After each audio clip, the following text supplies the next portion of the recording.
This problem is an example in how to work through an application of a linear function.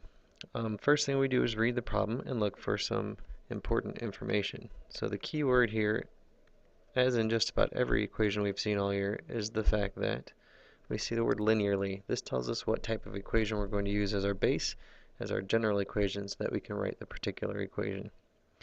Now the first thing we want to do is identify our variables. So we might say that t could be the number of seconds, and maybe let g be the number of gallons left in the tub. So now, according to this, if we have time go by, the number of gallons will change. So that implies that t will be the independent variable and g will be the dependent variable. So according to our problem, we should have a coordinate pair, or an ordered pair of 40, 13, and then because 1 minute after that, that implies that we're going to take 40 plus 60 seconds, which would give us 100 seconds, and then our number of gallons is 10. So to write the particular equation, we're going to need to know the slope. So we can do 13 minus 10 over 40 minus 100.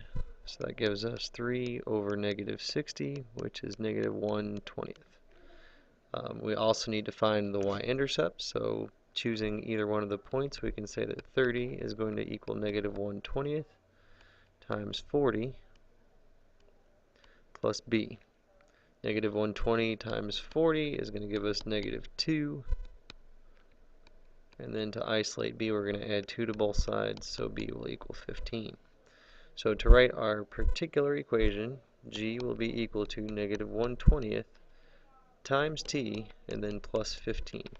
We knew to put g by itself because it says to express the number of gallons in terms of, so that implies that the number of gallons will be by itself, and then in terms of seconds implies that our t will be on the other side.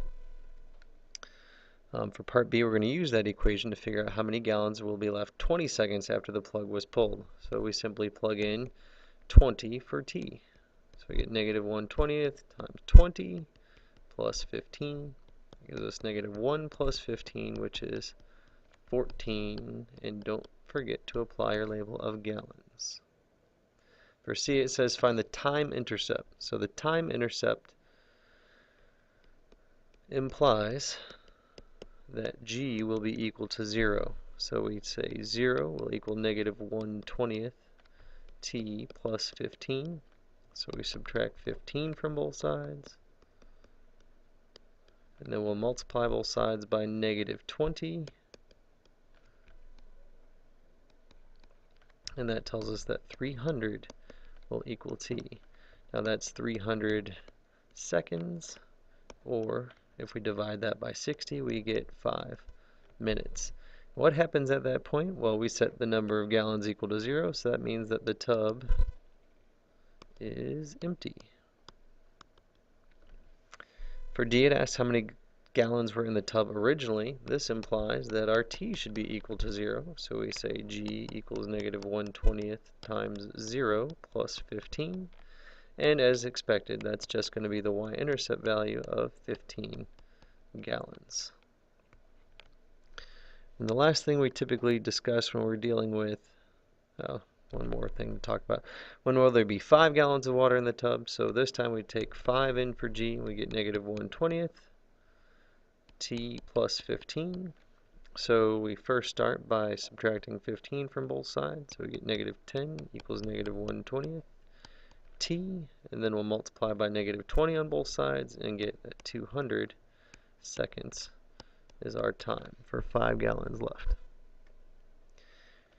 Then, as I was saying before, the last thing we usually try to talk about here is what is the meaning or the interpretation of the slope. Well, our slope is negative 1/20, and our dependent variable is gallons, and our independent variable is time measured in seconds. So what this says is that we are draining 1 gallon